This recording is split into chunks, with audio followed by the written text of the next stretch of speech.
é do coração da capital de São Paulo, na Praça da República, que a informação e o entretenimento serão veiculados ao mesmo tempo em uma proposta inovadora, através das ondas do rádio com o realismo da televisão e na velocidade da internet.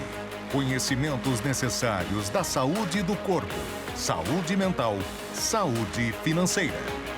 E essa busca pela informação e análise começa bem cedo, com a equipe na redação e repórteres espalhados por todo o Brasil. Sul, Sudeste, Norte, Nordeste, Centro-Oeste.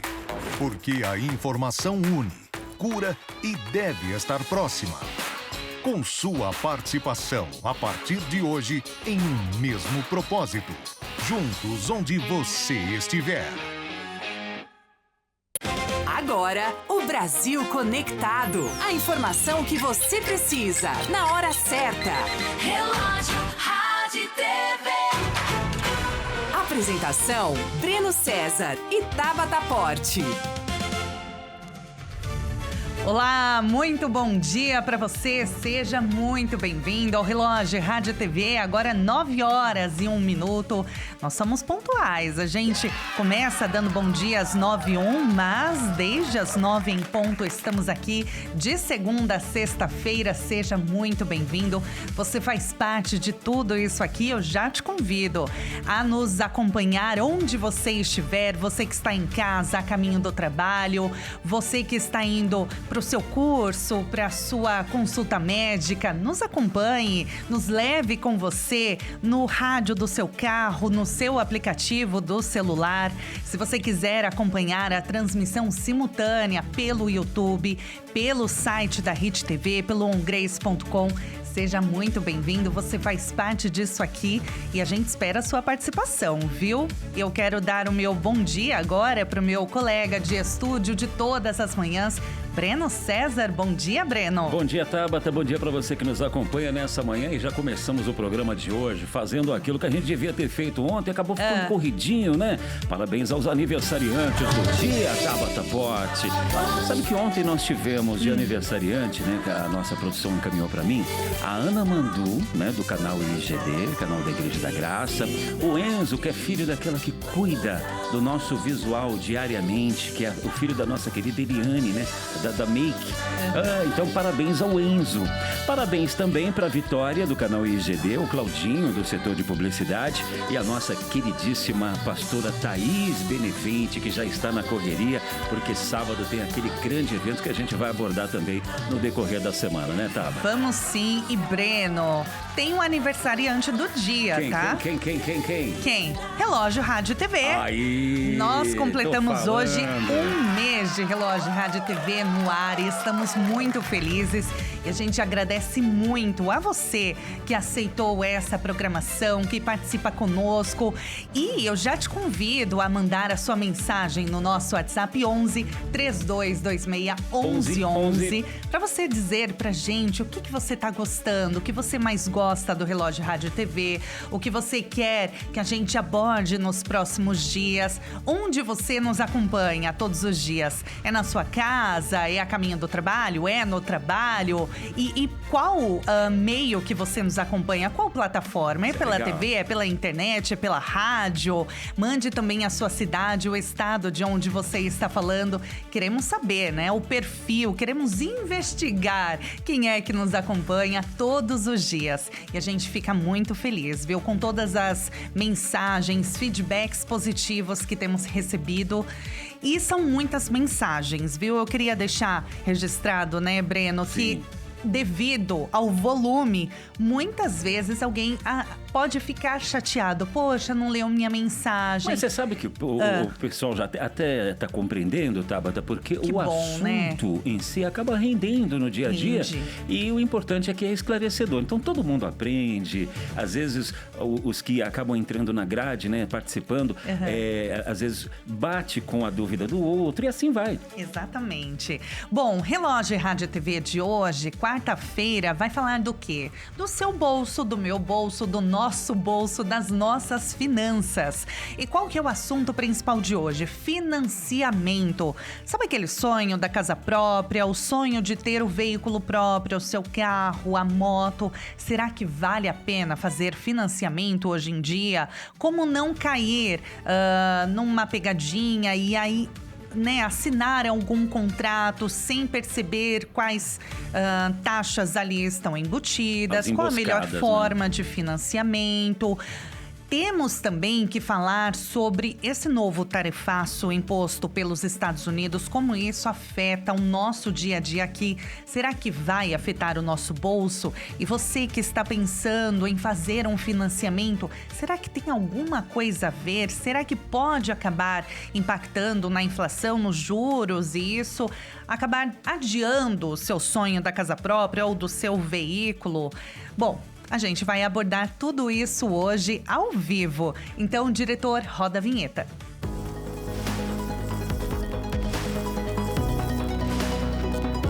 Nossas finanças. Bom, gente, quanto mais baixa a renda de uma população, mais é difícil para guardar dinheiro ou usar em outra coisa que não o básico, né? Que não as contas básicas, alimentação, transporte, roupas, uma parte para moradia. Um levantamento do Datafolha feito em 2025 mostra que 43% dos brasileiros não conseguem poupar dinheiro, nem como reserva para uma eventual emergência. Vale, agora fica a dúvida, né? Vale comprometer boa parte do orçamento ou lidar com décadas de prestações para garantir ali alguns metros quadrados da sua moradia, né? Para chamar de sua, da sua casa própria. O sonho de ter o carro próprio ou alugar, qual vale mais a pena? Ou ficar realmente usando o transporte público? Enfim, vamos falar de tudo isso. Financiamento hoje vale a pena? Aqui, direto do nosso estúdio, nós temos o prazer de receber o Rodrigo Simões, economista e professor da Faculdade do Comércio. Rodrigo, bom dia para você. Seja muito bem-vindo. Oi, Tabata. Bom dia, Breno. Bom dia, é um Rodrigo. prazer estar com vocês aqui e um bom dia a toda a nossa audiência. Muito obrigada. O Rodrigo, para quem acompanha a programação da Hit TV, principalmente, já sabe que o Rodrigo, ele é de casa. Ele sempre participa conosco nos jornais, em toda a programação. É muito querido por nós, porque ele tem uma didática e você, nosso público, que nos ouve, que nos vê, vai perceber isso. Ele sabe explicar, assim, de uma forma muito descomplicada, o economês. Porque muitas vezes, quando a gente fala de economia, né, Rodrigo, é um assunto que muitas vezes o brasileiro tem resistência. Por ser difícil, por ter muitos termos técnicos. Dá uma bugada às vezes. E aí você fica assim, ai meu Deus, juros altos, dólar, e inflação, e taxa, e Selic, o que é, o que isso vai fazer, né, diferença no meu bolso, no meu dia a dia. E a gente convidou o Rodrigo hoje para estar ao vivo conosco presencialmente, então no Relógio Rádio TV. Rodrigo, vamos começar falando, primeiramente, antes de entrar no assunto exato de financiamento, falar desse assunto quente que é o tarifaço dos Estados Unidos. Mais um tarifaço imposto ao Brasil, aos produtos brasileiros, uma taxa de 25%. Ontem foi anunciado que mais 60 países também foram taxados pelos Estados Unidos. E a gente anunciou recentemente, então, essa tarifa ao Brasil de 25%. Bom, e aí? Como que isso vai afetar a nossa vida, o nosso dia a dia? Isso vai impactar os juros, a inflação? Pode nos explicar. Bom, muito bem, Tabata. Como você bem elencou e fez uma boa introdução, realmente esse é um assunto quente, acho que não só da semana, mas também do mês aqui desde 2025 praticamente, essa questão do tarifaço. E tem um pano de fundo dentro dessa política do presidente Donald Trump, que é muito mais questões de narrativas, de linhas políticas, um pouco também de geopolítica e também de interesses próprios americanos para poder favorecer e fortalecer a economia americana. O que acontece? Qual que é o pano, né? A introdução para que o presidente tenha essa estratégia de tarifar mais os países? É porque ao longo do tempo a economia americana foi se desindustrializando. As indústrias de grande porte foram migrando para a Ásia por própria vontade dos Estados Unidos. Eles foram, desde a década de 60, foram levando as suas empresas lá para a Ásia, para a China, enfim. Só que isso desindustrializou o país. O país tem uma renda que vem ficando cada vez mais apertada por causa da inflação, dos custos altos, só que eles levaram as empresas para a Ásia para poder pagar mais barato, porque na Ásia a mão de obra era mais barata. E aí o produto era produzido na China, chegava nos Estados Unidos muito mais barato do que sendo produzido pelo americano. E aí chega uma linha de pensamento econômica do time de economia Donald Trump falando o seguinte: olha, nós temos que forçar as empresas e as indústrias a virem abrir as suas fábricas dentro dos Estados Unidos e não fora, para que a gente não precise importar. Para quê? Para poder tentar trazer emprego de maior salário para os americanos. Só que isso não é simples assim. Porque todo mundo aprendeu a fazer carro, todo mundo aprendeu a fazer iPhone, celular. E isso que é uma boa parte do pano de fundo por causa dessas tarifas. E por outro lado, você tem os Estados Unidos com um orçamento cada vez mais apertado, um orçamento público, gasto com defesa demasiado, sabe? Gasto com saúde apertado. E você tem uma inflação. Então, assim, os Estados Unidos precisam de dinheiro e através dos impostos de importação dessas tarifas é que o Donald Trump consegue comer um pouco mais do dinheiro dos exportadores de quem está de fora. Agora, tem um problema, tudo isso para os países, não só o Brasil, para todo mundo, que levar produtos daqui para lá, você paga uma tarifa. Só que quem é que paga essa conta? Não só a indústria brasileira, mas também a população, o cidadão americano, que chega mais caro, Tabata.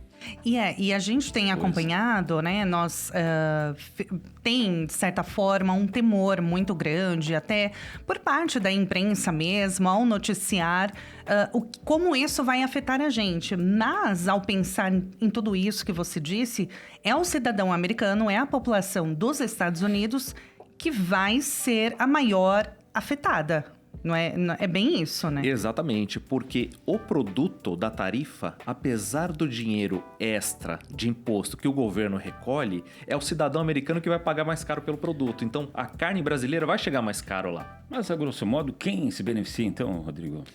Você vê que é uma boa pergunta, Breno.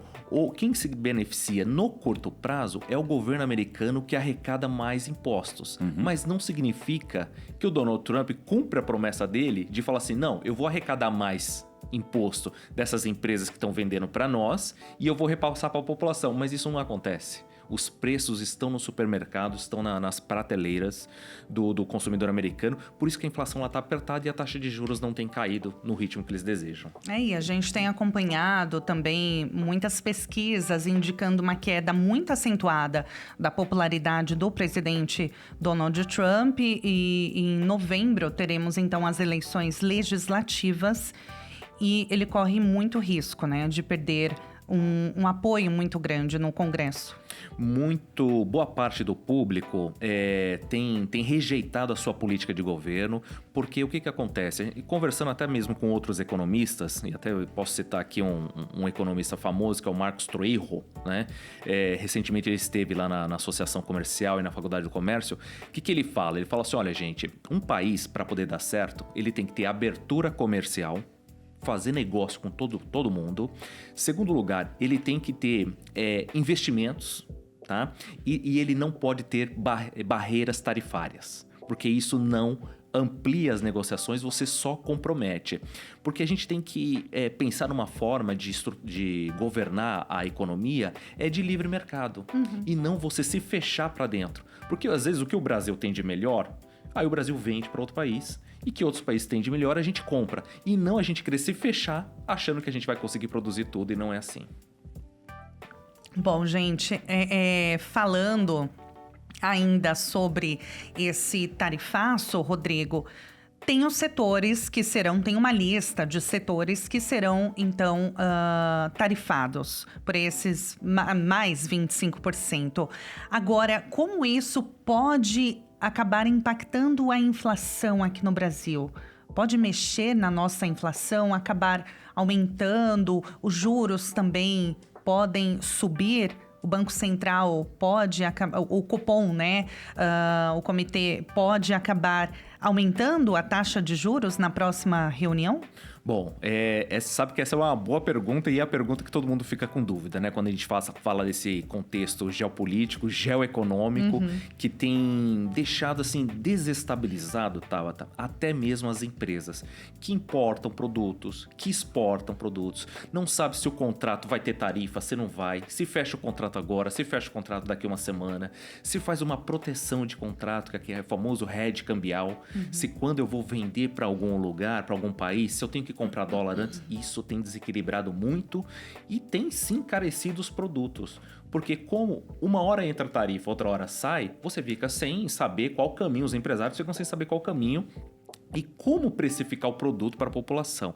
Então essas tarifas impactam sim a inflação interna do país. Por quê? Porque muitos produtos nossos são importados. Nós importamos muitas coisas. Apesar de nós exportarmos aviões, commodities, entre outros itens, nós temos muito, por exemplo, medicamentos. Importamos medicamentos, importamos insumos, importamos fertilizantes. Então tudo isso chega mais caro aqui.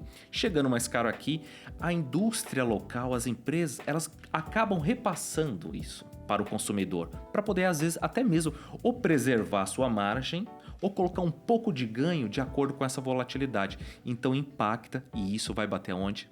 Na taxa de juros. A gente vai perceber isso no supermercado, né? Principalmente, porque a gente sabe que o Brasil tem... produz muitos alimentos, só que muitos fertilizantes, como você disse, vêm de fora. E aí, ao trazer aqui, então, nós seremos impactados ali no preço dos produtos básicos que a gente usa. Exatamente. Você sabe que até na Faculdade do Comércio nós criamos um índice chamado Índice Prato Feito, que é um índice que mede quanto custa comer fora de casa. Principalmente a matéria-prima, o prato feito, que é o famoso PF, que todo mundo conhece, e nós fizemos uma medição. E divulgamos um estudo agora em junho do segundo trimestre, e o prato feito, com uma média de preço nacional, R$ 31,90 ficou a média. E aí, quando a gente comparou o preço do prato feito de junho em relação a janeiro, cresceu 7,2%, maior do que a inflação projetada de 12 meses do IBGE, que está em 4,64%. Aí você fala, pô, Rodrigo, mas por que cresceu 7% e a inflação oficial do país está crescendo 4%? Porque não é só a matéria-prima. Ali dentro do prato feito, você não compra só a comida. Você compra a mão de obra, o aluguel do ponto comercial, você compra a logística, você compra o combustível que está caro, o diesel e até mesmo o impacto da taxa de juros, que é o quê? Muitas vezes é o custo do empréstimo do capital de giro que os pequenos comerciantes precisam pegar dinheiro no banco para manter suas portas abertas. Tudo isso faz parte da formação do preço e é repassado para o consumidor, Tabata. E você vê como a economia é algo assim muito amplo, não é algo muito simples, né? Não é uma conta fácil.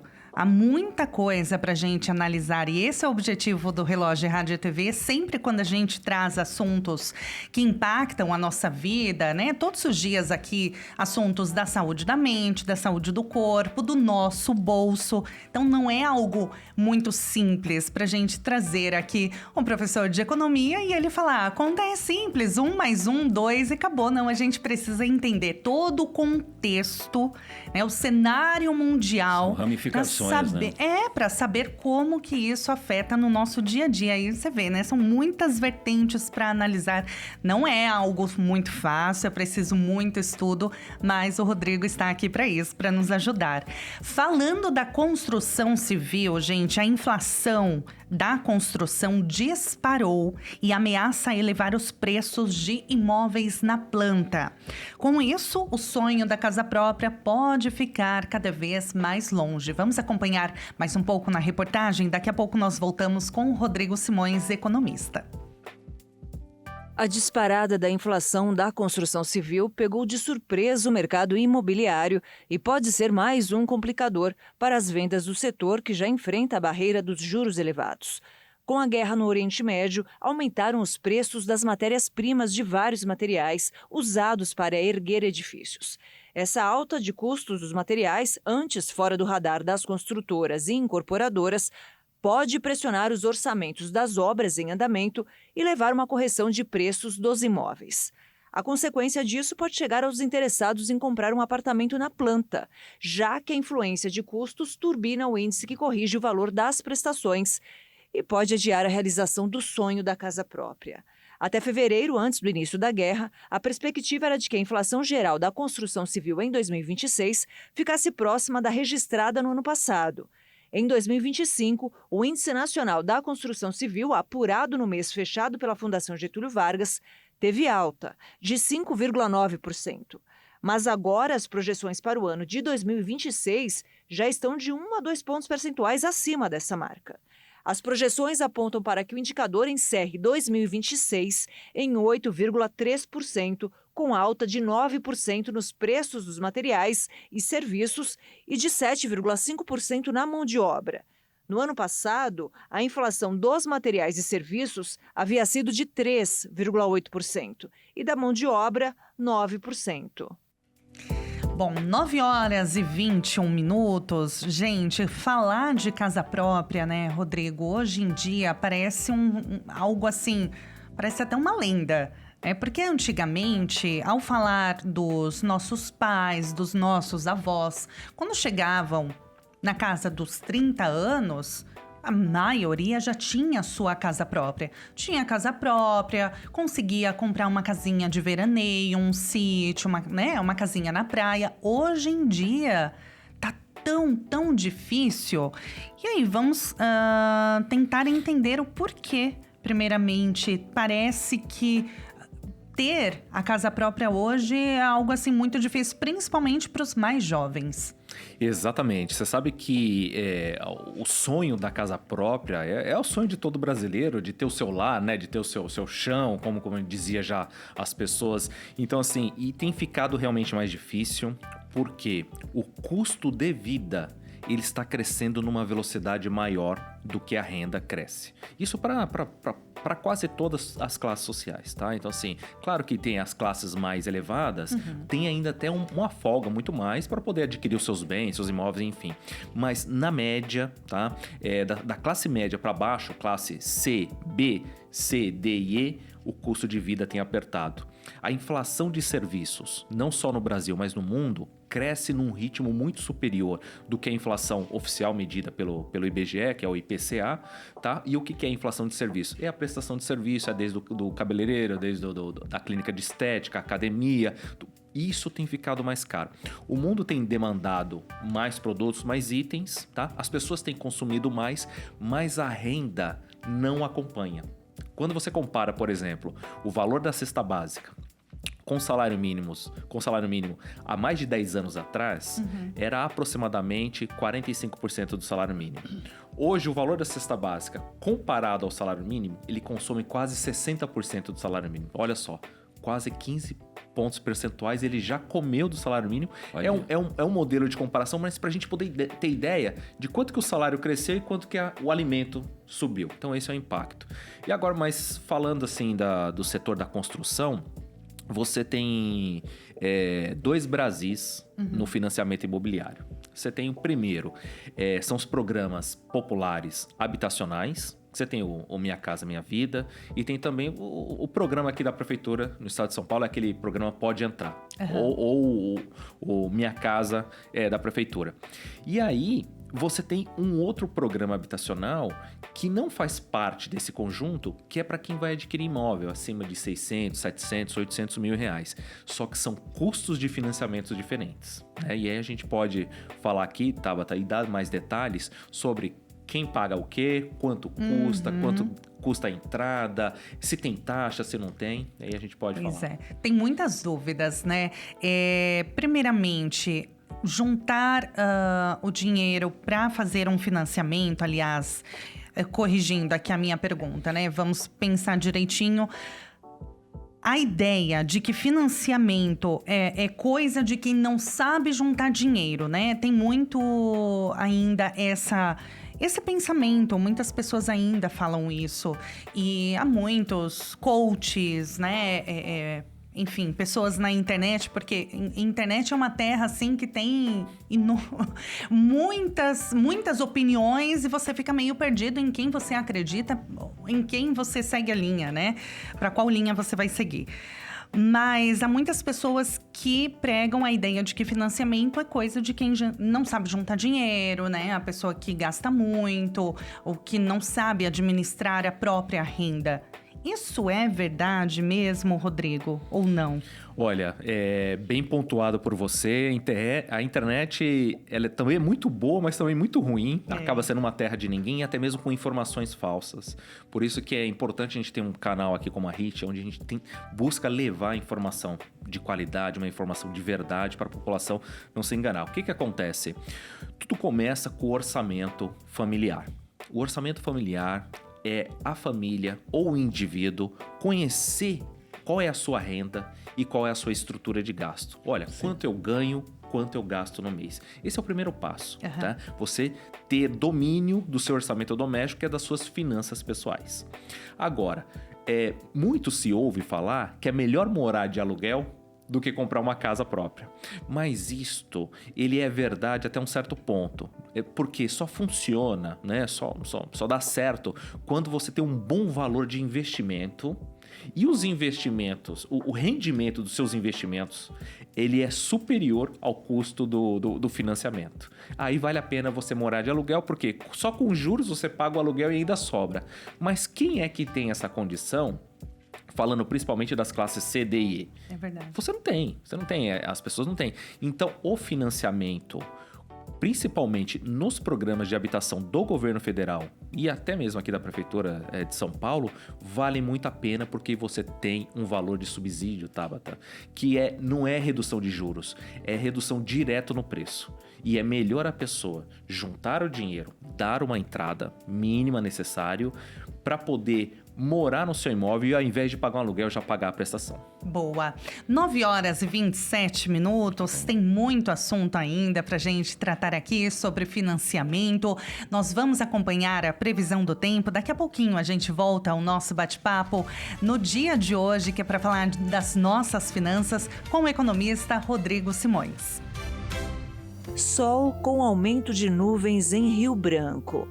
Há probabilidade de pancadas de chuva à tarde. A temperatura sobe e vai de 23 a 33 graus. Em São Luís tem sol com muitas nuvens e previsão de chuva rápida. A máxima chega a 29 graus e a mínima fica em 24 graus. Dia de sol e muito calor em Cuiabá. A mínima é de 24 e a máxima chega a 35 graus. Em São Paulo, o sol aparece em meio a muitas nuvens, mas não chove nesta quarta-feira. A temperatura varia entre 17 e 28 graus. Já em Curitiba tem muitas nuvens e há previsão de chuva forte à tarde. A mínima é de 13 graus e a máxima 22 graus. Relógio Rádio TV.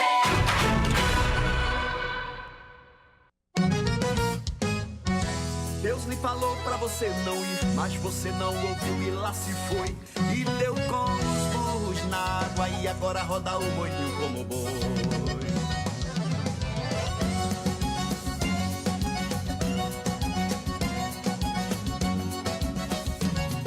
Você andava tão bem com o Senhor, sempre caminhando de vitória em vitória. Mas porque foi ouvir o sujo tentador, mudou pra pior a sua própria trajetória. Até parece caranguejo andando de lado, quando deveria andar como foi ordenado. O prejuízo não é só seu, mas do reino de Deus. Quem o enfeitiçou pra perder o que é seu? O prejuízo não é só seu, mas do reino de Deus.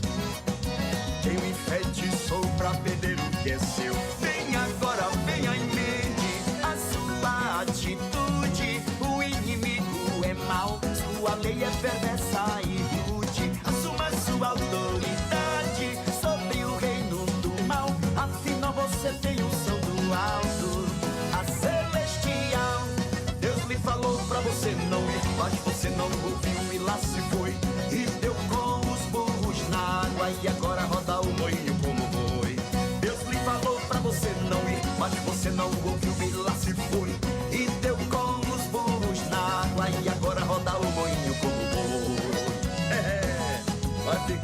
manho como hoje vai. Oh, vai, meu irmão, vem-se embora pra Jesus.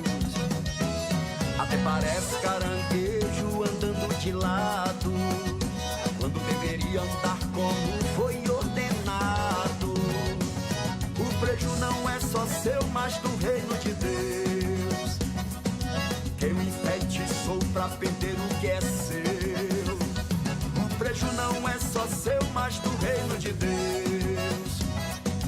Quem o enfeitiçou pra perder o que é seu. Vem agora, venha em mente a sua atitude. O inimigo é mau, sua lei é perversa e rude. Assuma sua autoridade sobre o reino do mal. Afinal você tem unção do alto, a celestial.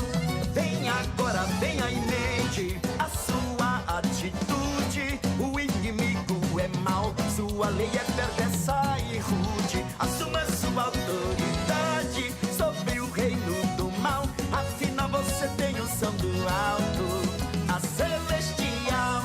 Deus lhe falou pra você não ir, mas você não ouviu e lá se foi. E deu com os burros na água e agora roda o moinho como boi. Deus lhe falou pra você não ir, mas você não ouviu e lá se foi. E deu com os burros na água e agora roda o moinho como boi. Deus lhe falou pra você não ir, mas você não ouviu e lá se foi. E deu com os burros na água e agora roda o moinho como boi. E deu com os burros na água e agora roda o moinho como boi. E deu com os burros na água e agora roda o moinho como boi.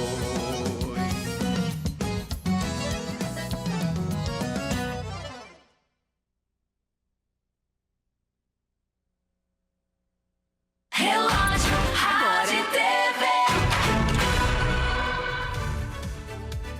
9h32 agora no horário de Brasília. Vamos fazer aquele giro pelas principais notícias desta manhã de quarta-feira, 22 de julho de 2026. Entra em vigor hoje a taxa de 25% dos Estados Unidos contra produtos brasileiros. Máquinas industriais, pneus, açúcar, etanol, madeira e calçados são alguns itens sujeitos à tarifa adicional. O Brasil deve insistir na negociação e evitar a retaliação pela lei da reciprocidade. E a chuva provocou estragos em mais de 70 cidades do Rio Grande do Sul. Todo o estado está em alerta por conta da possibilidade de novos temporais. O Rio Taquari, por exemplo, atingiu a cota de inundação nesta madrugada e famílias estão sendo retiradas de áreas de risco. O Ministério das Relações Exteriores emitiu um alerta para os brasileiros que pretendem viajar para o Oriente Médio. A recomendação é para que não se desloquem para países afetados por conflitos como o Irã e que evitem viagens não essenciais para a região. No esporte, o Santos goleou o Universidade Central por 4-1 em Valência, na Venezuela. O jogo de ida dos playoffs da Copa Sul-Americana. Com o resultado, o Peixe pode até perder por 2 gols de diferença no próximo confronto de volta. Vai ser em casa, na Vila Belmiro, com apoio da torcida, isso para garantir a classificação à próxima fase, que é as oitavas de final. 9h33 agora, no horário de Brasília. Hoje nós estamos falando sobre um sonho que, infelizmente, para muitas famílias tem se tornado um grande pesadelo. O endividamento por meio dos financiamentos. Você com certeza conhece alguém ou talvez você mesmo esteja passando por isso. A parcela do carro que não cabe no seu bolso, que pesou no seu bolso, a prestação da casa própria que atrasou e aí bate aquele medo, né, gente? Afinal, com quantas parcelas em atraso o banco pode tomar o seu carro? É verdade que a instituição pode leiloar o imóvel diretamente pelo cartório sem passar por um juiz? E os juros que você está pagando estão sendo abusivos? Será que você está pagando além do que deve? É sobre esse assunto que nós vamos falar agora com o advogado Alessandro Azzoni. Doutor Alessandro, muito bom dia para você, bem-vindo. Bom dia, é um prazer estar com vocês. Prazer todo nosso, doutor.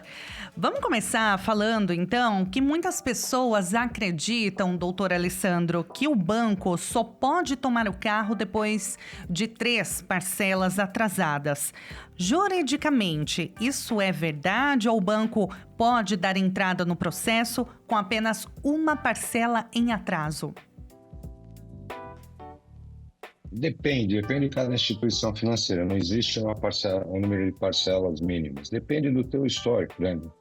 Se você tiver saldo devedor, inadimplência de cartão de crédito ou algumas outras pendências, se o histórico estiver muito baixo, provavelmente na segunda parcela, na primeira ou na segunda parcela, o banco pode fazer a notificação para tentar fazer a recuperação do bem. Agora, doutor, como que funciona esse processo na prática? O consumidor, ele é avisado antes ou o oficial de justiça, ele já pode chegar com guincho para retirar o veículo na porta de casa, por exemplo? O que a pessoa deve fazer se o oficial bater a porta?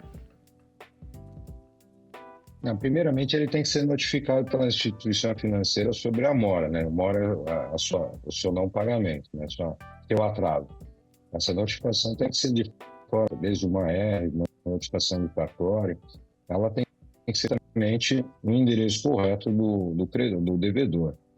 Não acontecendo, ele não recebendo essa notificação, o processo já está em erro. Só o oficial de justiça chegando na casa do devedor para fazer a busca e apreensão, ela já está errada, porque primeiro se abre-se a oportunidade de eu posso ter esquecido, posso ter tido algum problema de saúde e ficou alguma parcela em atraso, você tem essa chance de você ainda pagar, mas se você não é notificado e você está no banco, então a justiça pede que antes do ingresso da ação de busca e apreensão, a instituição financeira faça o devido à notificação. E ela tem que ser no endereço correto para a pessoa, não adianta você mandar no endereço que ela morava, tem que ser um endereço correto para ela. Tem que ser o próprio devedor que é notificado legalmente, doutor? Ou, por exemplo, um e-mail, WhatsApp, carta recebida por um terceiro. Como, por exemplo, a pessoa que mora num prédio, ela não está no momento e o porteiro que recebe, então, a notificação para busca e apreensão legal. E essa ação, ela é validada? Somente de imóveis, a questão de mora de imóveis, ela tem que ser pessoal. Você deixar na portaria do prédio, deixar com um parente, a notificação tem que ser para a pessoa que está no contrato. E na questão do veículo, ela também segue parecido nisso, mas aí um pouco de flexibilização quanto a essa notificação, porque ela é uma notificação um pouco mais, não tão severa nesse sentido, mas a do imóvel, ela tem que ser diretamente para o devedor. Se ela não for feita personalíssima, ela perde totalmente o efeito. Bom, doutor, a partir de quantas parcelas, falando sobre o imóvel, a casa própria agora, se a pessoa atrasar o financiamento imobiliário, a partir de quantas parcelas o banco pode iniciar a retomada do imóvel?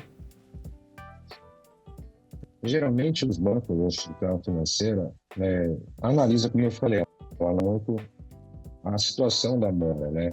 Se a pessoa tem uma boa relação no mercado financeiro, elas trocam informações pelo sistema de bancário, a gente vê que é um caso extraordinário, ela acaba flexibilizando mais esse número de parcelas, mas ele já está tomado, porque quando você entra, a instituição financeira, ela tem um sistema de avaliação que ela sabe praticamente quanto você está endividado em cartão, quanto está seu endividamento com conta, saldo de conta, de financiamento, então ela sabe praticamente o quanto você deve. Por isso que se vocês dois, né, tanto você, Pablo, como o Breno, tiverem o mesmo salário e forem numa instituição financeira, provavelmente você pega uma linha muito mais favorável do que o Breno, vamos supor, ou vice-versa.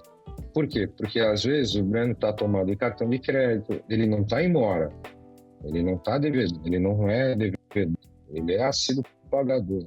Só que, para a instituição financeira, ele já está carregado de dívida. Você, praticamente, não tem dívida. Você quase não usa carta, não tomou empréstimo. Então, existe uma vantagem para a instituição financeira te dar muito mais crédito numa situação muito mais vantajosa porque o risco é menor. Então, a instituição ela acaba analisando, mas geralmente são 3 parcelas, mas eles já começam a fazer a notificação, sim. Agora, depois que o processo já foi iniciado no cartório, doutor, tem como tem alguma chance da pessoa conseguir renegociar? Na verdade, não é o cartório. O cartório, a AR, ela só faz a notificação de que ele está imóvel. Todo o processo é judicial. Então, todo o processo, a busca e apreensão de veículos, ela tem um rito que consta de um decreto-lei, 911, que ela é um rito muito célere, né? Então, ela, independente do processo, você discutir o processo, já pede de uma medida preventiva já para fazer a busca e apreensão do veículo, ou seja, você pode perder o veículo, o seu veículo pode ser recuperado pela instituição financeira para você depois discutir se o mérito realmente se os juros já é abusivo, se existe um vício, se existe venda casada. Então, essa só pode ser feita por processo judicial. Não pode se fazer por meio de cartório. Cartório é só notificação. E não basta só pagar o atrasado. Porque quando a instituição financeira entra praticamente com a cobrança, ela faz a cobrança das parcelas em atraso, mais dados. Então, por exemplo, 2 parcelas de R$2.000, ela pode virar 3.500 por causa da multa, por causa de cargos. Então, ele não basta somente a quitação dessas parcelas. Em juízo, pode ser que o juiz determine o pagamento dessas, mas geralmente a instituição financeira pede, uma vez que ele não está honrando as parcelas, paguem essas e liquide o resto do contrato.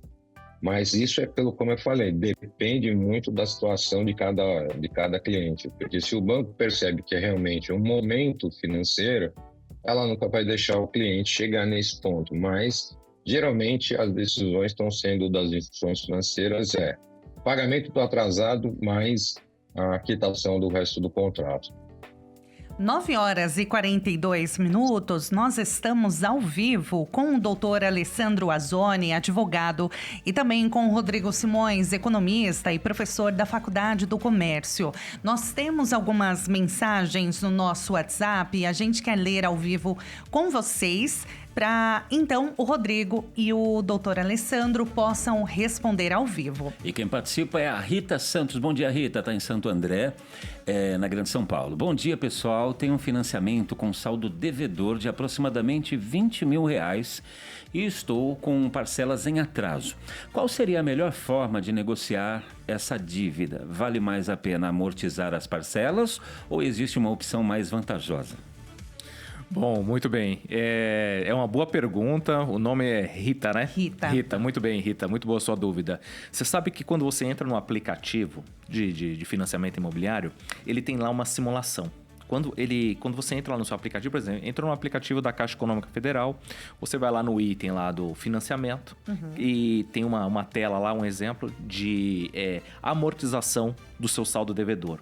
Lá no aplicativo, Rita, isso eu estou usando como da Caixa Econômica, mas pode ser de outro banco também.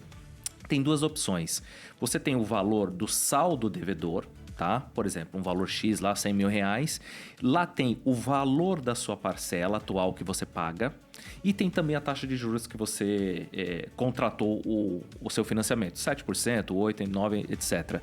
E aí ele te dá uma simulação de 2 opções. Olha, eu tenho R$20.000. O que é melhor? Eu abater dos 100 que eu estou devendo ou é melhor eu pegar a minha parcela e tirar de R$1.000 para 900? Você consegue fazer as 2 simulações. Tá? São muito parecidos. Eu, como economista e como educador financeiro, eu sempre prefiro amortizar o saldo, ao invés de reduzir o valor da parcela. Porque amortizando o saldo, você diminui o tempo de financiamento. Agora, se você amortizar a parcela, o período continua. Você diminuindo o tempo, pode ser que você ganhe um espaço, porque às vezes a vida tem altos e baixos. E aí você, com menos tempo de endividamento, você tem uma maior parte de segurança do que você reduzir, às vezes, R$100 na parcela, não faz muita diferença e você ainda carrega aquele financiamento por 20, 30 anos. Maravilha. A gente tem mais uma dúvida no WhatsApp. Você pode mandar a sua também no 11 3226 1111. Tem alguma dúvida sobre financiamento? O financiamento da sua moto, do seu carro, da sua casa própria? Quer fazer um financiamento? Às vezes você não tem, mas você pretende fazer, não sabe como começar? Manda pra gente no 11 3226 1111. Vamos abrir então a mensagem da Joana.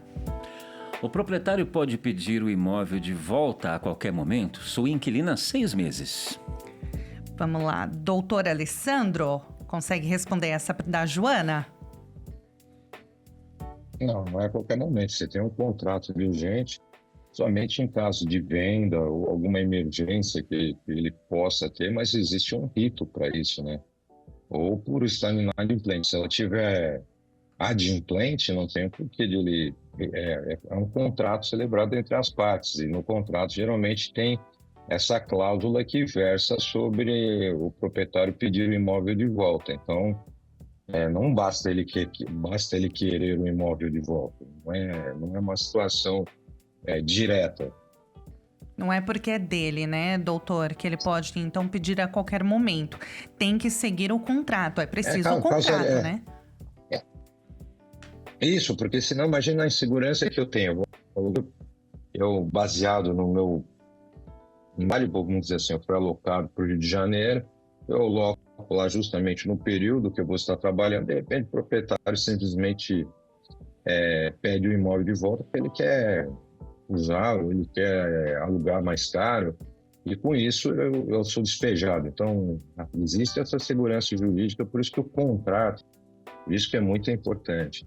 O contrato, ele tem que ser bem analisado. Muitas vezes, por não querer gastar, ou porque existe a própria OAB que pode ajudar, tem outras universidades que têm o seu centro, núcleo de prática jurídica. Dá um contrato lá para dar uma olhada, para ver se tem alguma cláusula assim que você pode sair prejudicado. Então, é importante que você faça uma análise do seu contrato, porque é isso que vai versar a sua vida. Então, é muito importante você ter um contrato, vamos dizer assim, com paridade dos dois lados, para que você não seja preocupado e não seja pego por uma situação tão arbitrária que pode ser colocado em cláusula. Se ele colocar em cláusula, fica valendo... a gente chama de pacta subservantes, né? Ou seja, o que foi pactuado entre as partes é o que vale. Com certeza. Temos mais uma mensagem no nosso WhatsApp. Vamos saber quem mandou. O Ricardo Ferreira, ele pergunta o seguinte. Muitas pessoas não sabem, mas no aplicativo de habitação da Caixa, por exemplo, tem a opção de pausar as parcelas do contrato em caso de necessidade. É uma boa isso, né? Realmente tem essa opção. Nas últimas vezes que eu assessorei algumas famílias, né, em questão de planejamento familiar, financeiro, orçamento doméstico, existe sim, tem uma regra. Parece, na época, o limite era entre 1 e 2 parcelas, ou era entre 1 e 3 parcelas, mas tem uma regra, você tem que ter já amortizado um X% do financiamento, da dívida. Não é então, qualquer pessoa que pode pausar. Você não pode, exatamente, você não pode poder, por exemplo, começa a fazer o financiamento, tô na 3ª parcela, já quero pausar. Não dá, não é possível.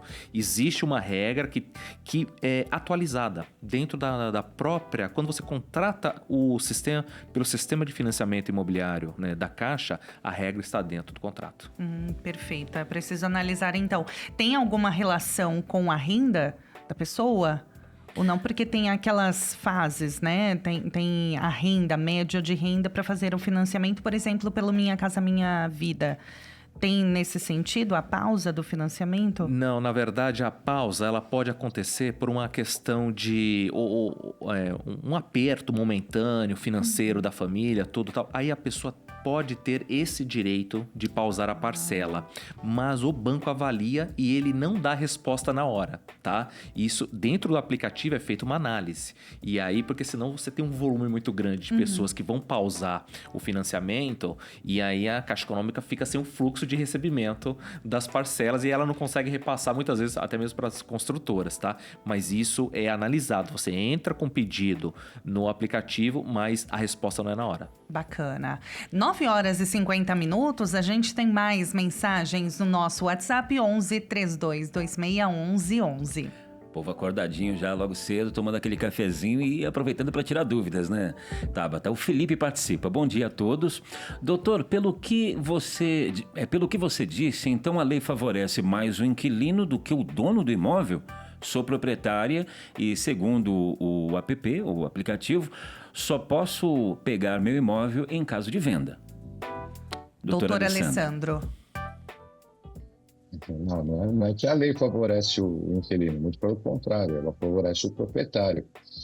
Ela foi modificada, vamos dizer assim, recentemente, alguns anos atrás, porque antigamente, quando eles não tinham uma questão de uma inadimplência para pedir o retorno do imóvel e para você fazer a retirada do inquilino, era um processo muito moroso, muito demorado. Hoje é só provar a mora. E você pode rescindir a qualquer momento o contrato com ele e pedir seu imóvel de volta. Então, são dois processos, né? São dois processos num só. Uma é da dívida, que vai ser cobrada, e a outra da recuperação do imóvel, né? A ação de despejo. E ela é muito rápida. Então, ela favorece mais o proprietário. O inquilino é uma segurança jurídica, né? Não é uma questão assim. Basta eu, por exemplo, de repente eu aluguei o imóvel por R$ 1.500 e de repente teve uma supervalorização na região, isso é o custo do negócio. Eu não posso pegar e pedir para aquela pessoa sair porque tem uma valorização no mercado e eu quero meu imóvel de volta para pagar mais caro. Então existe uma restrição nesse sentido, sim. Mas ao meu ver, ela protege mais o proprietário. Perfeito. Temos mais WhatsApp, produção, para chamar para o professor de Economia, Rodrigo Simões, e para o doutor Alessandro Azzoni? Tem sim, a Lucibela. Ela mandou: bom dia, como eu posso financiar uma casa sendo que sou assalariada? O melhor é finalizar no subsídio? Como funciona? Bom, muito bem, Lucy. Você sabe que a prática, para você poder financiar um imóvel, o que você tem que fazer? Você não pode olhar primeiro para o imóvel que você quer comprar. Você tem que olhar para qual faixa que eu me enquadro na hora de buscar um financiamento imobiliário.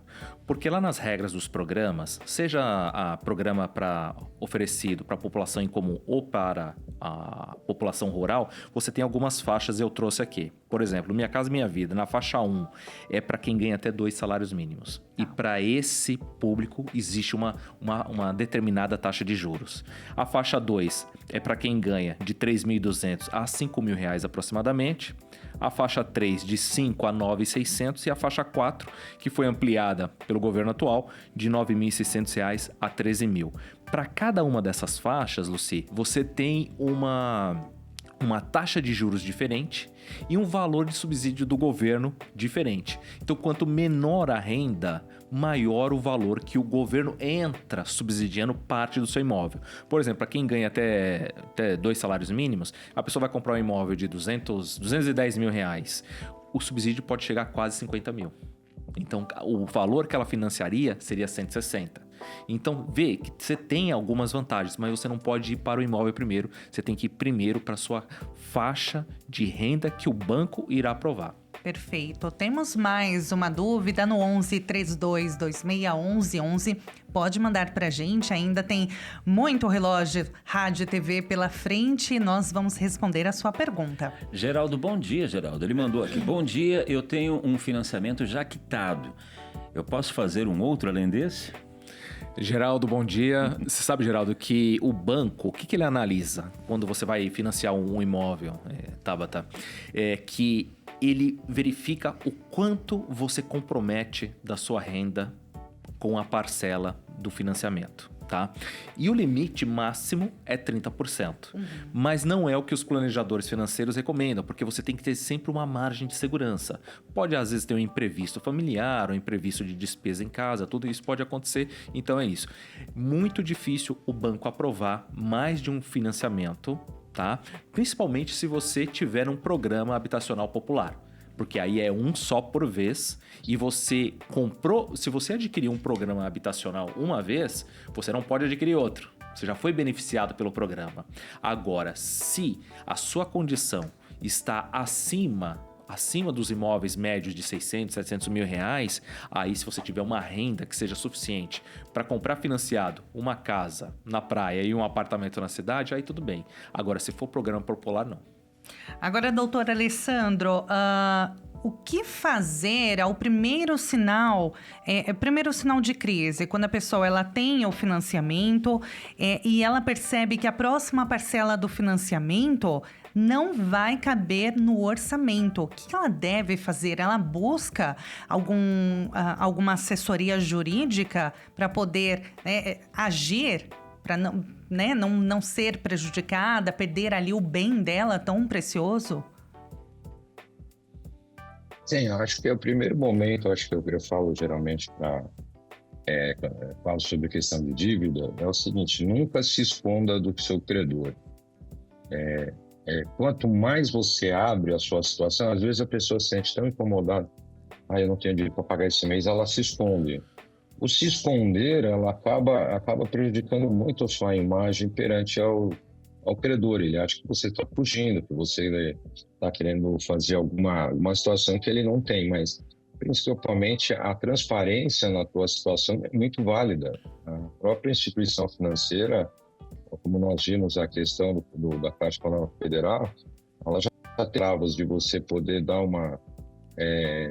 travar alguma parcela, e assim, em muitos dos financiamentos, o próprio banco, ele vai entender a sua situação, não é uma coisa assim, que eu falo que é taxativa, uma coisa informal.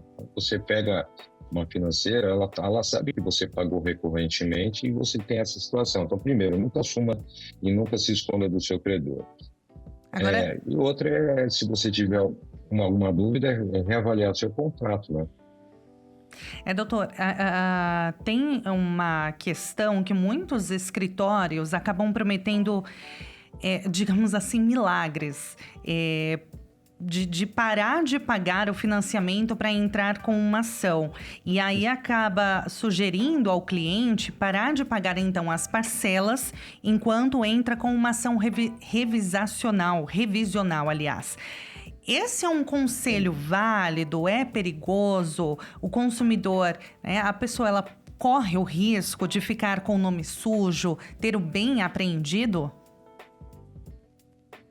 Não, enquanto você está em discussão processual, uma vez que a ação foi aceita e está em discussão, suspende-se os efeitos. O risco de você não pagar, se você perder a ação, automaticamente você vai ter que pagar de uma vez. Então, o correto era você deixar realmente esse dinheiro que era destinado ao pagamento, colocar e deixar aplicado separado, porque se você perder a ação, automaticamente. Como foi colocado, meu colega, inclusive, o problema é a atualização dos juros, né? Então, do saldo devedor. A maioria alguns colegas advogados, eles entram pedindo o questionamento de anatocismo, ou seja, juros sobre juros. Eles entram com pedido automaticamente a questão até de juros abusivos, e a tese ela é muito complicada, porque os TJs, os tribunais de justiça, elas são mais flexíveis nas decisões. Já quando a instituição financeira recorre para o STJ é muito mais rígido e provavelmente vai reverter alguma coisa que foi julgado no Tribunal de Justiça. Então, essa questão, tudo depende de como que você vai entrar com a ação e o que você está questionando, né? Se você for questionar juros abusivos, você tem que ter uma tese muito bem formada, porque senão você vai vai aí ter um ônus muito maior. Além da perda da ação, ainda você vai ter uma sucumbência, que é a taxa que você paga para outro advogado. Doutor, o senhor mencionou a questão de juros abusivos. A gente tem perguntas no nosso WhatsApp, mas antes de chamar, eu queria só abordar esse assunto, porque juro alto, por si só, não significa juros abusivos, né? Rodrigo, o doutor Alessandro pode complementar também. Exatamente, porque você, para cada tipo de dívida que você contrata, e aqui a gente está falando de financiamento imobiliário, você tem o juro padrão. Por exemplo, financiamento para habitação popular, ele independe da taxa Selic, porque já é uma taxa de juros fixa, pré-contratada, tá? E que o governo também contribui ali com o seu subsídio. Então, por exemplo, hoje a taxa Selic está em 14,25. Mas quando você vai no programa habitacional financiar, seja municipal ou programa do governo federal, as taxas hoje têm girado em torno de, no máximo, 10,5%. Mas para quem tem uma renda menor, de 2, 3 salários mínimos, essa taxa é entre 5 e 6. Então é bem vantajosa. Tá? Por quê? Porque boa parte desse dinheiro vem do FGTS, vem da poupança, tá? E o governo, junto aos bancos, direciona isso para o financiamento imobiliário. Agora, se a pessoa está com uma renda superior a 14, 15 mil reais por mês e pretende adquirir um imóvel acima de 600, 700 mil, aí muito provavelmente os juros do financiamento vai chegar próximo à taxa Selic hoje, tá? Então, assim, essa é a diferença. Por isso que são 2 caminhos para poder financiar imóveis. Um imóvel de alto valor e o outro imóvel para a população em geral, para a classe média em geral. Agora, como identificar então, doutor Alessandro, no contrato, os juros abusivos? Pode falar. Acho que ele ia concluir. Então, só vou completar. Sim. Realmente existe uma diferença de mercado. Então, existe mercados que você tem garantia física, que a gente chama, tanto veículo como imóvel, lógico que os juros têm que ser mais baixos. Mas o que determina que a taxa de juros é mais alta é a taxa média que está no site do Banco Central. No Banco Central, eu estou até com ele aberto aqui, existe uma parte chamada em estatísticas, taxa de juros médias. Lá tem todas a aquisição de outros bens, aquisição de veículos, cartões de crédito parcelado, cartão rotativo, cheque especial. Você tem que entrar na categoria que você está para ver, financiamentos veículos pessoa física, financiamento habitacional pessoa física. Você vai dar uma olhada, qual é a taxa média que a tua instituição financeira está praticando e comparar com o teu contrato. Se ela estiver dando 27,5%, o teu contrato está dando 28,5%, nem vale a pena, porque o juízo praticamente vai falar que isso é uma compensação, está muito próximo da realidade. Então, quando ele considera, os TJs consideram 10% a mais, uma vez e meia e 2 vezes. O TJ não considera um padrão de cálculo. Eu acho que as taxas abusivas elas têm que ser realmente superior, 100% da taxa média. Então, para identificar, primeiro, você tem que ver lá qual é a categoria que você está. Isso é até importante para que os telespectadores entendam. Quando ele olhar o cartão de crédito dele, para ver, tem todas as instituições financeiras, para ver quanto o teu cartão de crédito está te cobrando de juros e as outras não. Então, até para você fazer uma opção de qual instituição que você faz até para migrar. Então, o que determina o juro ser abusivo é o que está na página do Banco Central da média. Não basta por si só juros altos e falar que é abusivo.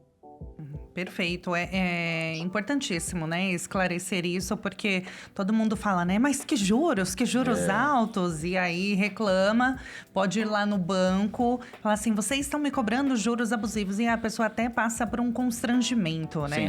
Sem razão. Vamos com mais mensagens no nosso número 11 3226 1111. Vamos saber quem participa com a gente nesta manhã, a Gabriela. Gabriela, bom dia, sou do Ipiranga. Após 5 anos, até a dívida de condomínio... É uma pergunta, né?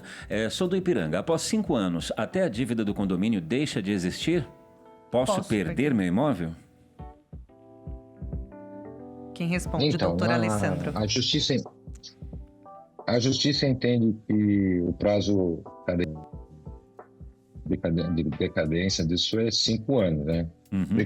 Prescricional é de 5 anos, porque você tem 5 anos. Se o credor em 5 anos não teve manifestação alguma de você cobrar essa dívida, automaticamente ela perde seu efeito. Mas é muito difícil hoje, com o novo posicionamento das execuções, no condomínio terceiro, a velocidade da execução é muito grande.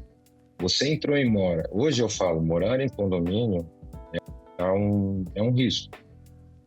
Você tem um risco da sua estabilidade financeira. Então, vamos dizer, só um comparativo básico, só para você ficar fácil aí, né?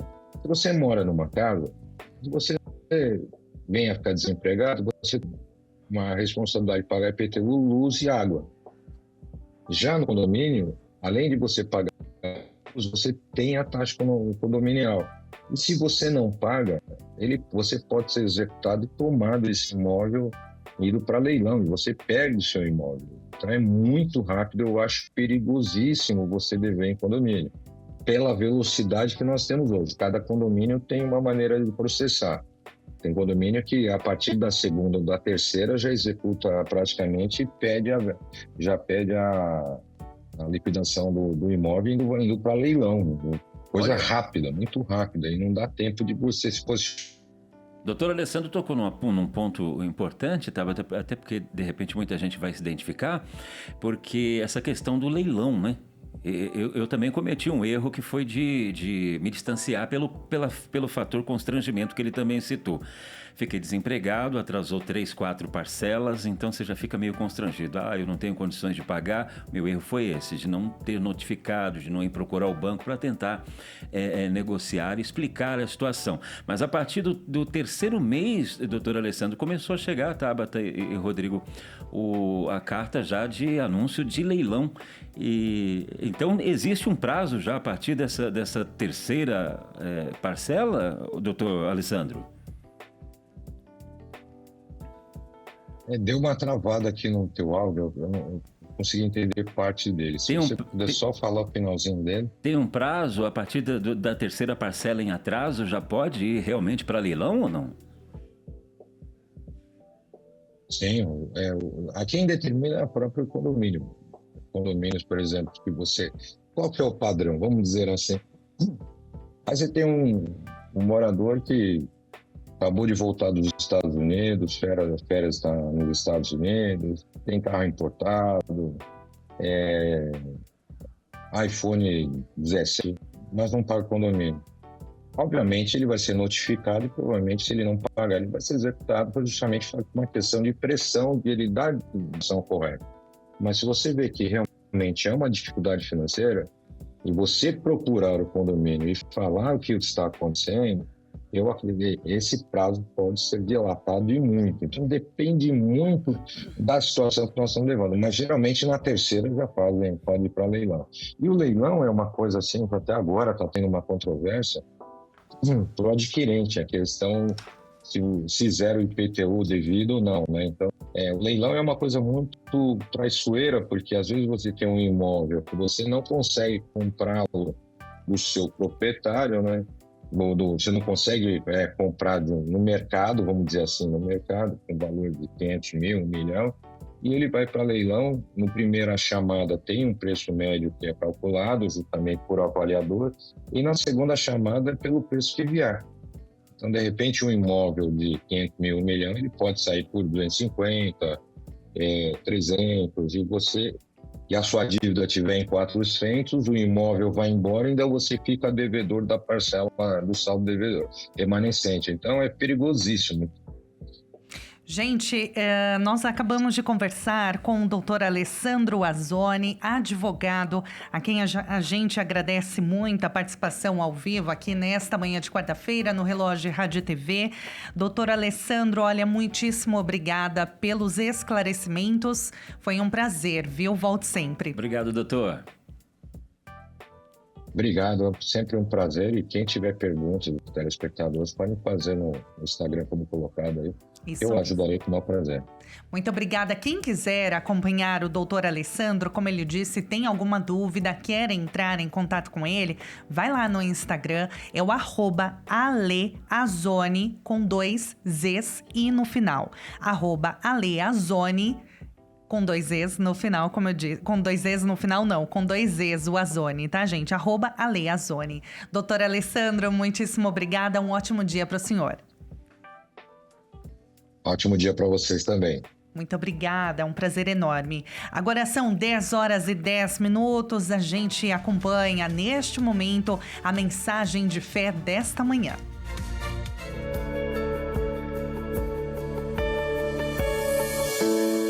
Mensagem de fé. Olá, amigos, Deus abençoe. Eu sou o pastor Lauro Doriel, falo com os amigos diretamente de Porto Alegre, Rio Grande do Sul, tá bom? Que Deus abençoe a sua vida. Quero deixar uma mensagem de fé para abençoar a sua vida. Tem momentos que nós enfrentamos situações que nós não sabemos o que fazer. Você já passou por um momento assim na sua vida que você se sentiu sem direção na vida? O que fazer nesta hora? É o parente que está doente? É uma porta que não se abriu? Uma situação difícil que você está enfrentando? Sabe qual é a resposta? Olhar para o alto, olhar para Deus. É o que está escrito aqui em Isaías 45, versículo 22. Vamos ler. Olhai para mim e sereis salvos, vós, todos os termos da terra, porque eu sou Deus e não há outro. Tem que olhar para Deus. O que significa olhar para Deus? Olhar para o que Ele fala na palavra. Olhar para o que Ele ensina. Para isso você precisa ir na casa de Deus. Para isso acontecer, você precisa estar sempre acompanhando a programação da igreja que leva a palavra de Deus para você. E quando você crê naquela palavra que Deus falou com você, quando você leu a Bíblia, quando você ouviu a leitura, você está então olhando para o alto, olhando para Deus. E aí o que vai acontecer? Está escrito aqui, ó, de novo, olhai para mim e sereis salvos, vós, todos os moradores da terra, porque eu sou Deus e não há outro, tá bom? Guarda essa palavra e olhe para Deus. Se você mora em Porto Alegre, nosso endereço é a Avenida Júlio de Castilho, 492, no centro de Porto Alegre. Sempre, todos os dias, a igreja está de portas abertas, especialmente quarta-feira, família, sexta, libertação e domingo, busca do Espírito Santo e segunda, a vida econômica. Avenida Júlio de Castilho, 492, no centro de Porto Alegre. Aguardamos a todos. Deus te abençoe. Forte abraço. 10h12 agora no horário de Brasília. Gente, o assunto de hoje é financiamento e a alta dos aluguéis tem feito muitas famílias reavaliarem a compra da casa própria. A decisão entre comprar ou alugar exige planejamento financeiro e também análise dos custos envolvidos na aquisição de um imóvel. Vamos acompanhar. O aumento dos preços dos aluguéis, principalmente os de mais de 2 dormitórios, e o crescimento do crédito imobiliário tem levado muitas famílias a pensar se vale mais a pena comprar ou alugar um imóvel. Além da moradia, o mercado também desperta o interesse de investidores que buscam construir patrimônio a longo prazo.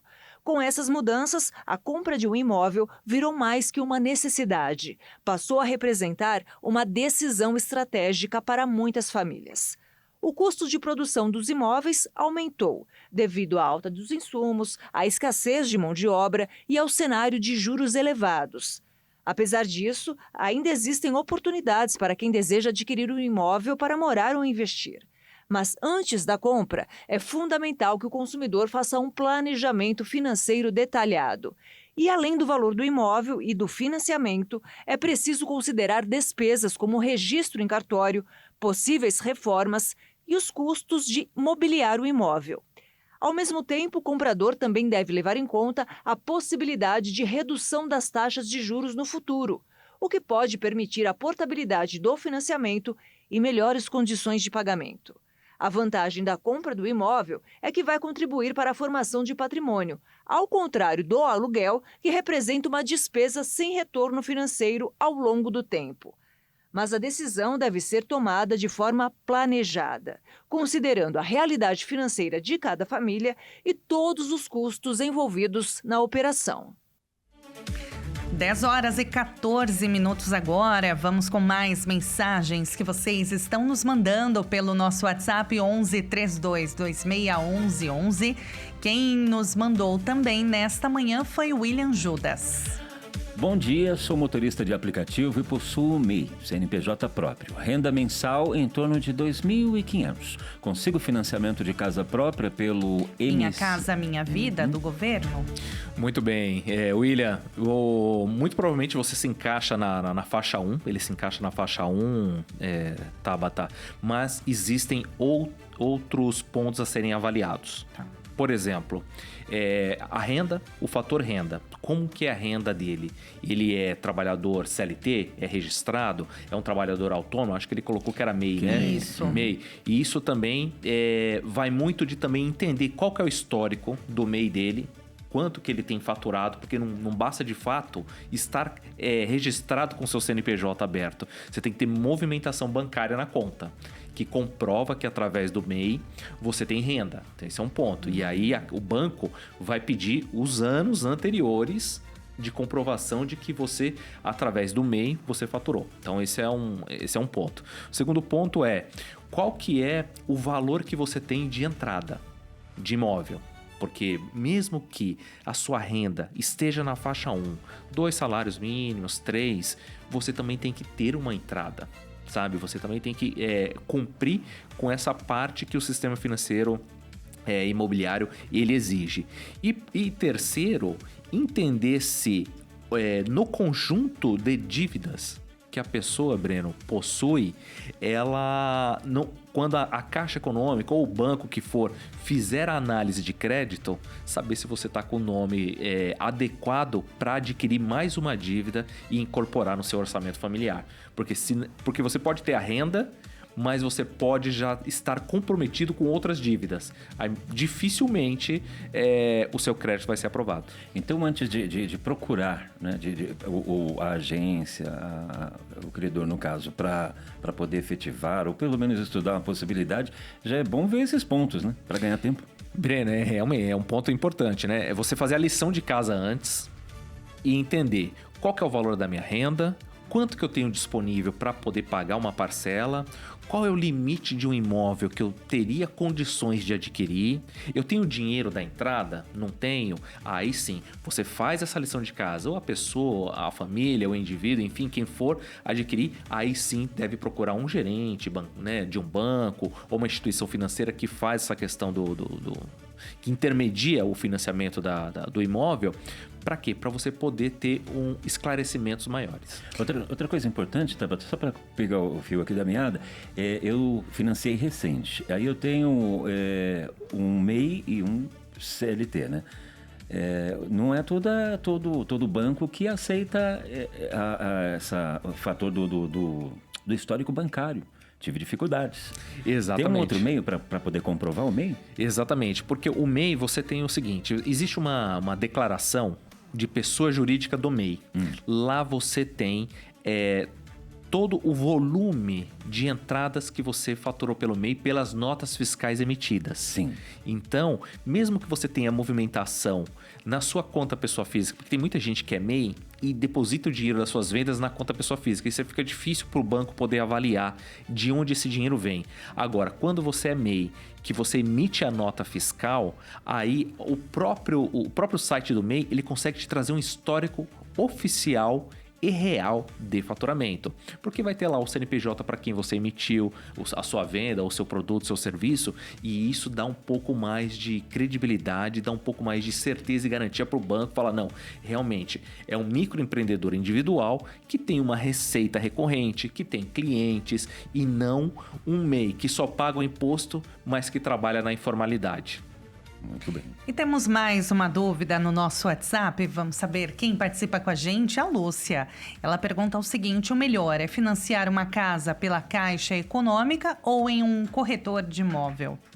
Bom, muito bem, Tabata. Você sabe que o corretor sempre faz parte, né? Porque você precisa também buscar o imóvel na construtora. Então, o corretor, ele vai te apresentar as opções, tá? Porque você também precisa buscar o seu produto, né, o seu imóvel em alguma construtora, né? Não é lá no banco que você vai escolher qual é a casa, qual é o endereço, tudo. Você vai conversar com o corretor em alguma construtora. E no banco você vai fazer a parte financeira e a parte jurídica de assinatura dos contratos. A construtora também apoia nisso. O próprio corretor também ajuda na separação de documentos, na triagem, para poder você conseguir casar todas as necessidades documentais. Então, o corretor, você precisa do corretor, mas também vai precisar do agente bancário para você poder assinar os seus documentos e ali ter a garantia, ter a certeza, abrir a conta que vai ser debitada a parcela, porque não é boleto, né? Muitas vezes é débito em conta, então tem tudo isso. Agora, você tinha mencionado anteriormente sobre o FGTS. Em algum momento, Rodrigo, a pessoa, ela pode, por exemplo, como o William, que mandou a mensagem pra gente, ele falou que é MEI, e ele tem a renda de R$ 2.500. Se ele trabalhou anteriormente com carteira assinada, tem ali o seu FGTS, ele consegue usar a parcela que ele tem no fundo para dar entrada na casa própria? Muito bem, Tabata. Consegue sim. E o FGTS, é até bom você mencionar esse ponto, porque o FGTS, quanto que ele rende para o trabalhador, esse dinheiro parado lá na conta do FGTS? Aproximadamente 3% ao ano. Menos do que a poupança, que é 6%, mais a TR. Então é muito pouco para esse dinheiro ficar parado. E aí a pessoa que paga aluguel, ela pode usar sim parte desse FGTS e dar entrada no imóvel. O FGTS você consegue utilizar, é até importante frisar, que você consegue utilizar para dar entrada e também utilizar o saldo para amortizar. Porque enquanto você está pagando as parcelas, você também, para quem trabalha com carteira assinada, você vai acumulando mais depósitos de FGTS na conta que a empresa vai depositando.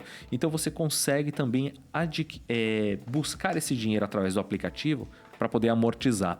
Mas tem uma regra, para você poder utilizar o FGTS e passar em todo o processo de financiamento imobiliário nos programas habitacionais, tem uma regra lá atualmente que fala que você tem que ter um mínimo de tempo de carteira assinada, de FGTS, também para o seu crédito poder ser aceito.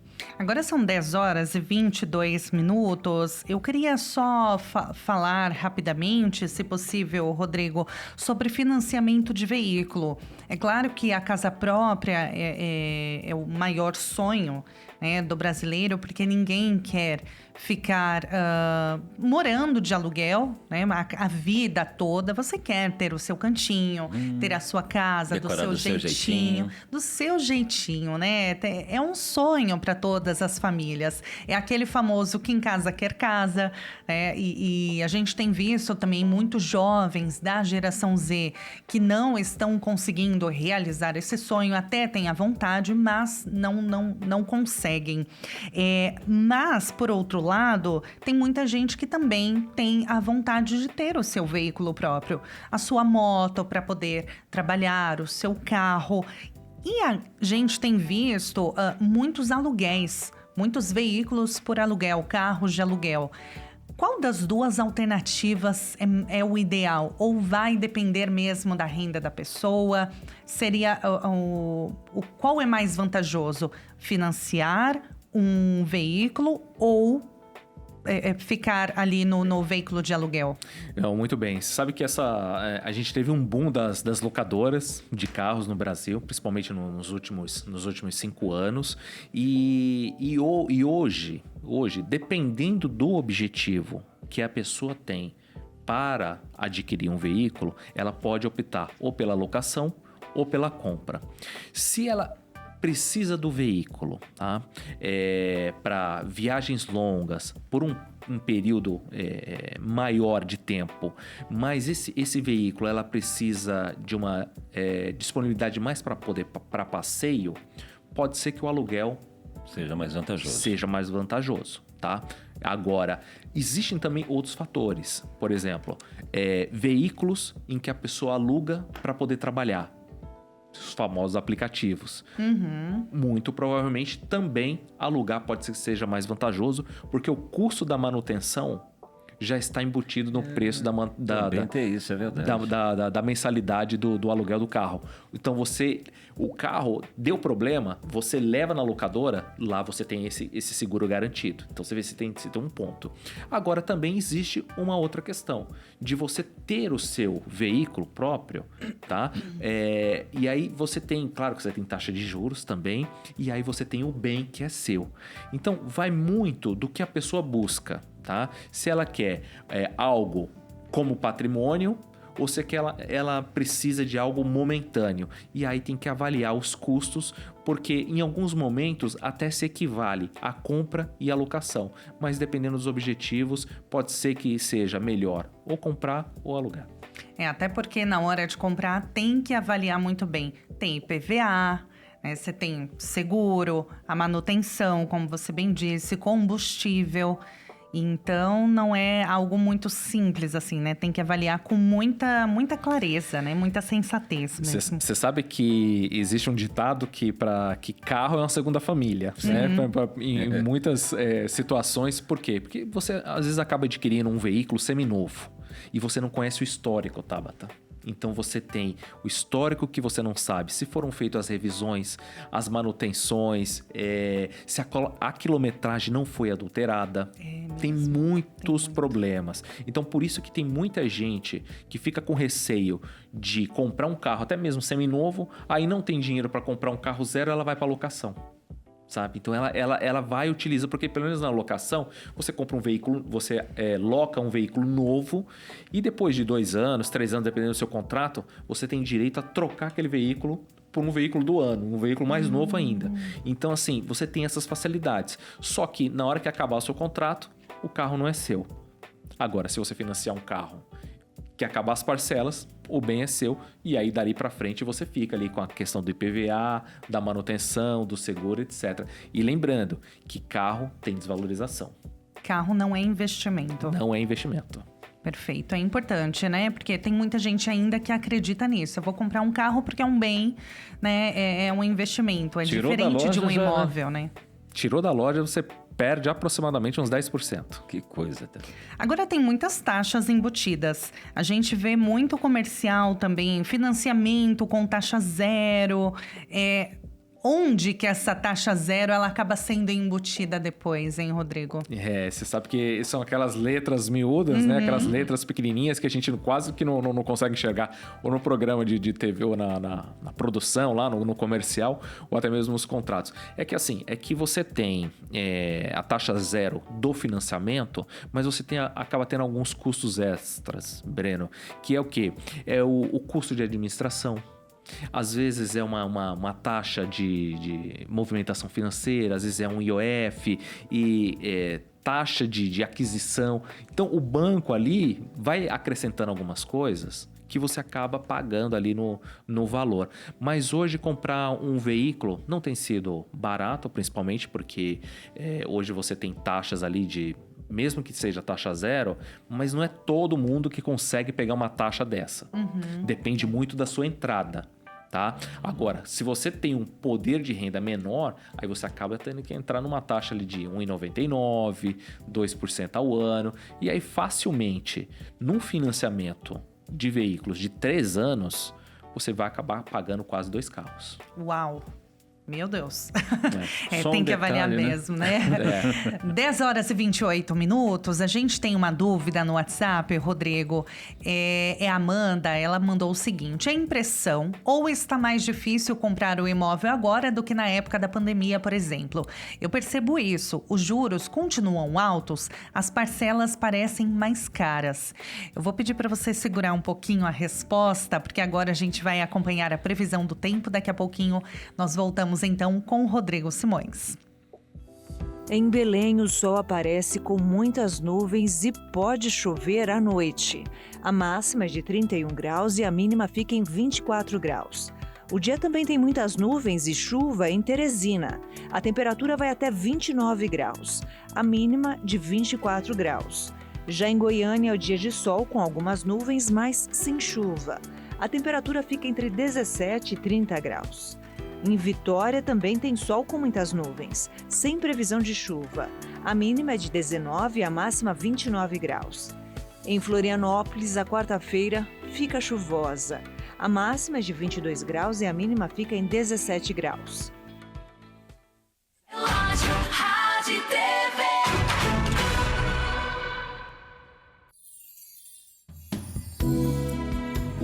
Olha, é o balanço com Cristo. É um balanço maravilhoso. É bom estar na presença de Deus. Estar com Cristo é incomparavelmente melhor. Escuta aí, ó só. No silêncio da noite eu oro, te suplico, ó Senhor. Prostrado em teu altar, faço a minha oração. É de joelhos na madrugada que busco a tua face, pra aliviar o desespero do meu coração. Tua presença me enche de alegria sem fim. Teu perfume é suave como a rosa e o jasmim. Tu és minha grande alegria, nas madrugadas minha companhia. Só a tua voz me faz descansar. Olha o amor de Deus agora. Grande é o teu amor, salvação em ti achei. Só tu podes contemplar todo o sofrimento que passei. Mas a minha paz já foi comprada pelo sangue derramado com amor, e foi dada a mim por Jesus, o meu Senhor. Grande é o teu amor, salvação em ti achei. Só tu podes contemplar todo o sofrimento que passei. Mas a minha paz já foi comprada pelo sangue derramado com amor, e foi dada a mim por Jesus, o meu Senhor. Tua presença me enche de alegria sem fim. Teu perfume é suave como a rosa e o jasmim. Tu és minha grande alegria, nas madrugadas minha companhia. Só a tua voz me faz descansar. Grande é o teu amor, salvação em ti achei. Só tu podes contemplar todo o sofrimento que passei. Mas a minha paz já foi comprada pelo sangue derramado com amor, e foi dada a mim por Jesus, o meu Senhor.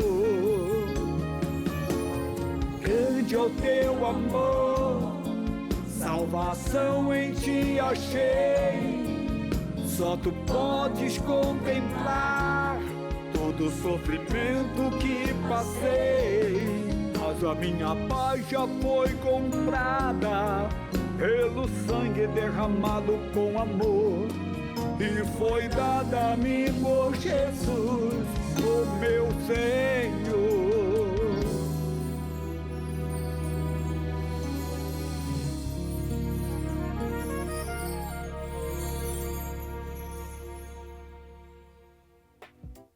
Relógio, rádio e TV. 10 horas e 33 minutos. Vamos a mais um giro pelas principais notícias do Brasil e do mundo desta manhã. As forças dos Estados Unidos lançaram ataques contra o Irã pela 11ª noite consecutiva. Segundo os militares, a ação durou cerca de 75 minutos. O comunicado não revelou quais regiões foram atingidas. O senador Flávio Bolsonaro citou supostas fraudes em urnas eletrônicas em um encontro com diplomatas em Brasília. De acordo com o TSE, as alegações são falsas e as urnas não têm relação com uma empresa venezuelana mencionada pelo parlamentar. O parlamento da França aprovou um projeto de lei que proíbe o acesso de menores de 15 anos às redes sociais.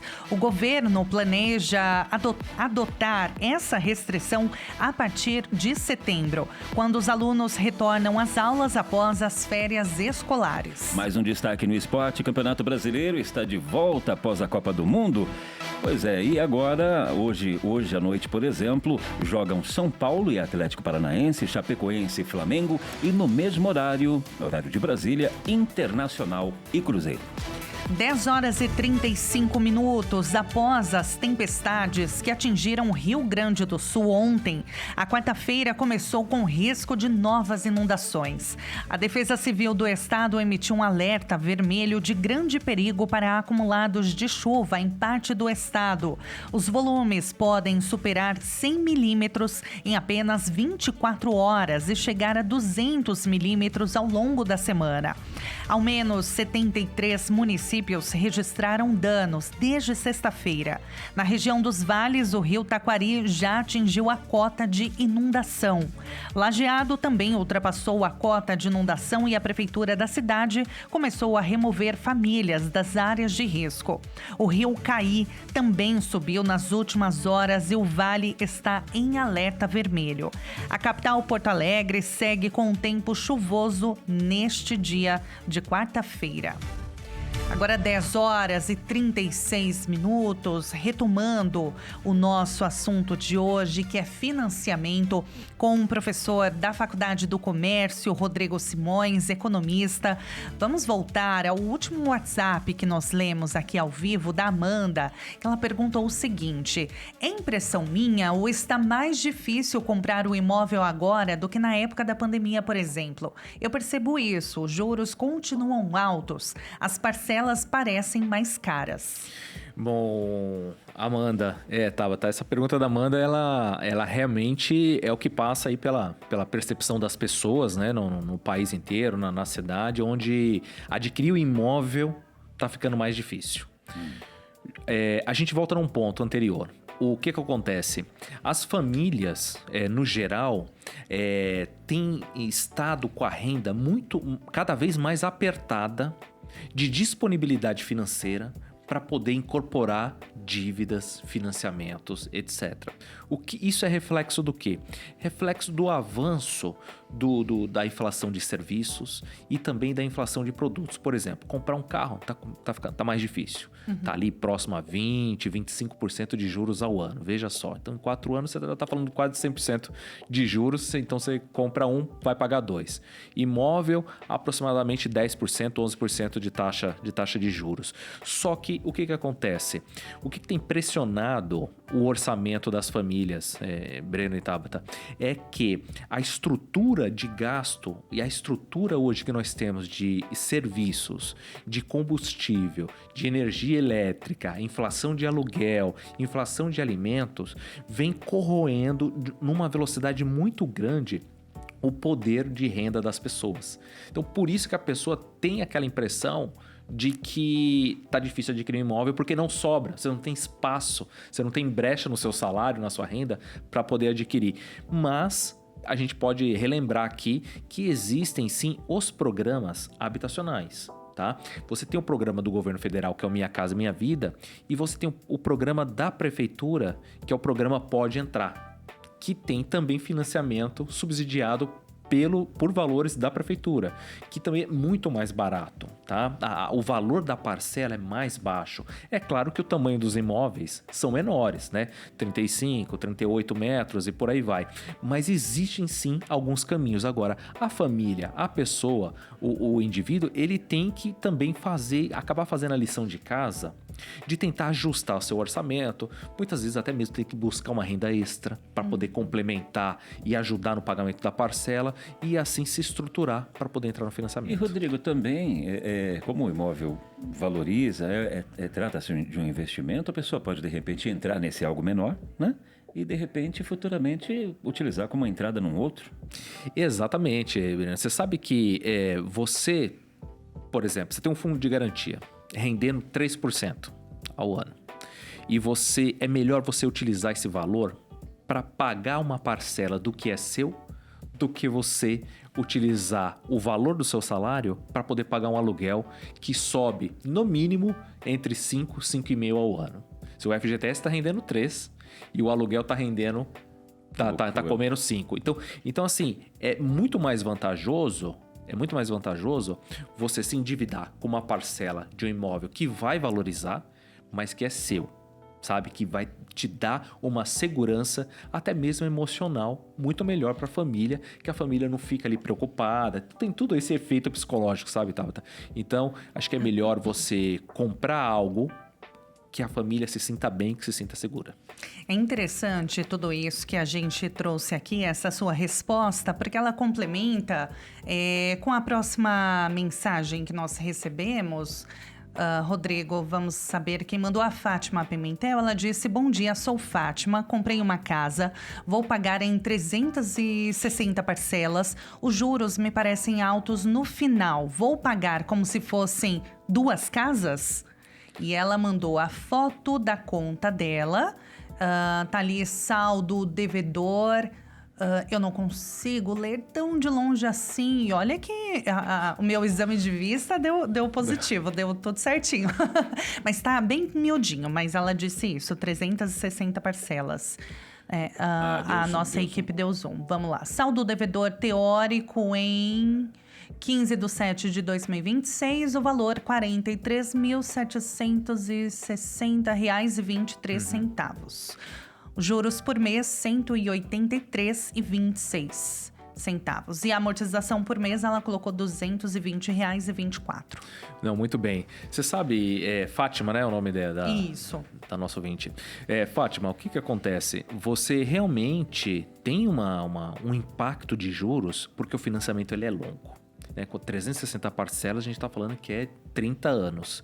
E quando você, por exemplo, você tem um saldo... Eu compro um imóvel, para a gente poder resumir, assim, simplificar. E aí eu dei entrada e agora me sobrou R$100 mil para eu poder pagar em 30 anos. Só que o valor da minha parcela é 1.000. Não significa que eu vou pegar os 100 mil em 30 anos... Vou dividir por 360 parcelas, que vai dar uma parcela de R$300. Não. Os R$1.000, eles não abatem o valor total. Eles abatem uma parte do valor final e a outra parte é juros. E realmente, quanto maior o período de financiamento, Breno, maior é os juros mesmo que você vai pagar. Porque é uma questão de financiamento, de fundo bancário, que é o que a gente chama, porque esse dinheiro... O sistema financeiro tomou de algum lugar para poder investir na construção do seu imóvel e você pagando os juros desse seu imóvel, o retorno vai para algum investidor ou para o governo, enfim. Então, realmente tem esse impacto. Por isso que é importante você amortizar. Às vezes, por exemplo, ela tem ali R$43 mil. Vamos supor que se ela... E ali o saldo devedor é 10 anos. Às vezes, com R$5 mil já cai para 9 anos. Mas ela pagando a parcela... Não cairia tão rápido sempre assim. Sempre no prazo, melhor, né? Sempre no prazo. Agora, como pra gente tentar meio que resumir tudo isso que a gente conversou hoje nesta manhã, porque já são 10h43, Rodrigo, a regra, como você disse, é que o financiamento, a parcela do financiamento não pode ultrapassar ali 30%, né, da renda familiar. Agora, como que a pessoa ela pode começar, então, a se planejar?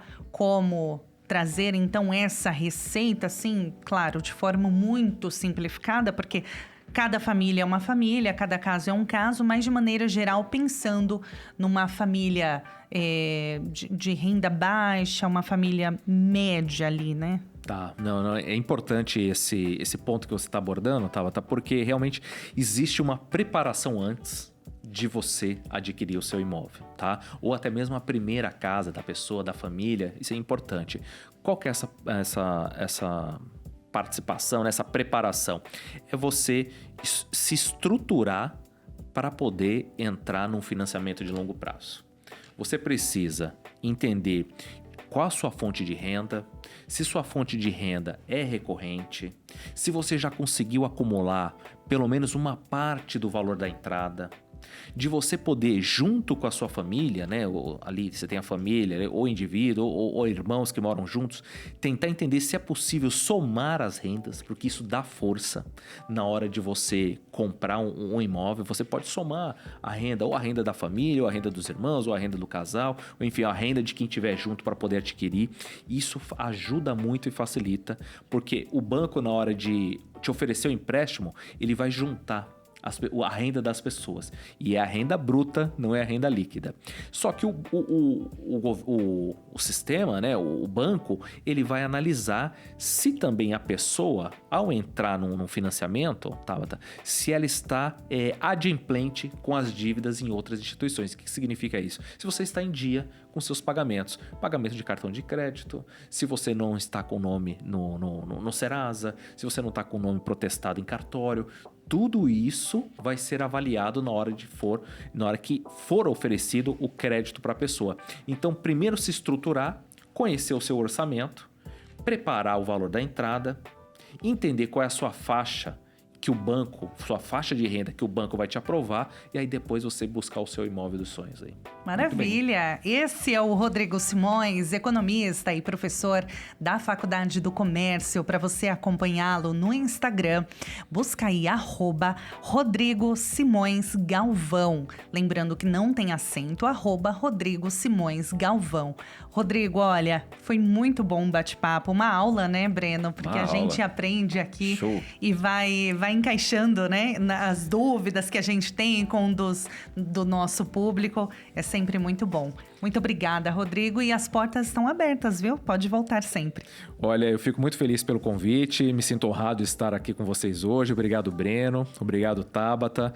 Agradeço também em nome da Faculdade do Comércio, da Associação Comercial de São Paulo, por essa oportunidade de a gente levar uma informação correta, verdadeira para toda a audiência aqui da Rede TV. Muito obrigado. Obrigada, Rodrigo. Olha, gente, antes de encerrarmos, agora são 10 horas e 46 minutos. Na última sexta-feira, nós recebemos a presença do missionário R.R. Soares aqui no estúdio do Relógio Rádio TV. Foi um programa especial de 3 horas direto de duração, sem nenhuma pausa. E tivemos muitos momentos engraçados, emocionantes também. E a gente vai acompanhar um pouquinho, relembrar desse programa especialíssimo. Quando eu estive no Espírito Santo, que é a minha terra aqui no Brasil, eu em 2009, na cidade de São Mateus, eu fiz um ar livre à noite, tem a multidão lá, e na hora que eu estou orando, uma mulher deu um grito: "Meu Deus, meu filho!" Eu pensei, ainda falei no meu coração: Jesus, você vai matar uma criança agora, vai me complicar? Fiquei assustado. Do jeito que ela falou, parecia com o filho tal. Aí quando terminou, quando eu passo esse vídeo aí, eu mostro para as pessoas e digo assim: você vai me ver assim, meio assustado. Eu olhei assim: que foi aí, mãe? Desse jeito. O meu filho nasceu com os pezinhos tortos, Jesus curou agora. 2 meses a criança. Aí eu falei: esse Jesus é demais, traz a mãe aqui em cima. Aí levou. Nós temos foto dele com 6 anos depois, pezinhos certos, jogando bola, e deve ter melhorado, senão o italiano vai convocar ele para a próxima Copa, não. Então, ele depois de 13 anos, ele estaria hoje com 17 anos. Inclusive, já teria feito, que foi agosto de 2009, então foi junho que ele nasceu. E graças a Deus, quem tem se levado, temos sido úteis no mundo todo para ver esse caso. Mas aí um dia eu estou em Curitiba, citei esse caso e um outro. Uma mamãe que chegou lá com um filho, também chamado Arthur, também com 2 meses. O outro já estava, Arthur mais velho, talvez uns 2 anos, 3 anos já. Aí eu contei do caso para o pessoal. E quando eu orei, a mãe foi e tirou a bota. Com 2 meses, ele estava com 2 botas, que os médicos achavam que o pé é torto, que tinha que fazer ele ficar certo. Olha que tortura. Toda semana ia lá e ele apertava mais um pouco, E o garoto morria de dor. Onde ia parar esse negócio? E ela tirou, ele estava curado. Ela deu testemunho. Aí um dia eu estou contando, os 2 casos, apareceu. Lá em Moscou, uma senhora estava ouvindo. Lá também nós estamos na televisão. E pega em todas as ex-repúblicas soviéticas. Na Ucrânia, eles assistem o sinal lá, apesar de estar em guerra. E tem muita gente da Ucrânia que também nos segue e são abençoados. Aí, na hora que nós... e a maioria fala russo lá. Aí, na hora que eu estou mostrando, uma mãe em Moscou começou a chorar. E de Deus, não é possível, se eu curo um no Brasil, curo o outro. E a minha filha que tem as pernas tortas, essa tinha 6 anos. Mas chorou ali, orou. Quando ela chegou, a menina estava andando direito. Glória a Deus. Gente. Não tem preço isso. Por isso que eu sei dizer, mas qual é a sua força? É Deus, porque eu fico feliz em fazer isso. Levanto os patrocinadores para quê? Para evangelizar o mundo. E eles são fiéis. E graças a Deus por isso. Olha, é lindo andar com Jesus. Missionário, o senhor se emocionou, né? E é claro Nos que todos nós também Pois ficamos, porque... É isso. Você vê que você foi útil para fazer. Aí eu pensava, se eu estou lá no Espírito Santo e tenho uma família, aqui no Rio, a minha família lá, morava lá, o pensamento morou, eu casei aqui no Rio e moro no Rio até hoje. Aí, se uma pessoa fosse lá e orasse pelo meu filho, ou para um sobrinho, para um primo, eu ficaria grato. Esse homem sai lá de São Paulo, do Rio, sai de outro local e vem aqui nesse lugar tão pequeno, prega e ora e não cobra nada, não pediu nem um cafezinho. Amigo, o trabalho é bonito. É muito bonito. E olha, muito obrigada pela sua companhia nesta manhã de quarta-feira. Amanhã estamos de volta. Breno e eu, às 9 horas da manhã, a gente espera a sua companhia. Olha, já não esquece de seguir a gente aí, ou melhor, de se inscrever no canal para sempre ficar ligado em tudo que rola de novidade aqui no programa. Até amanhã. Até amanhã.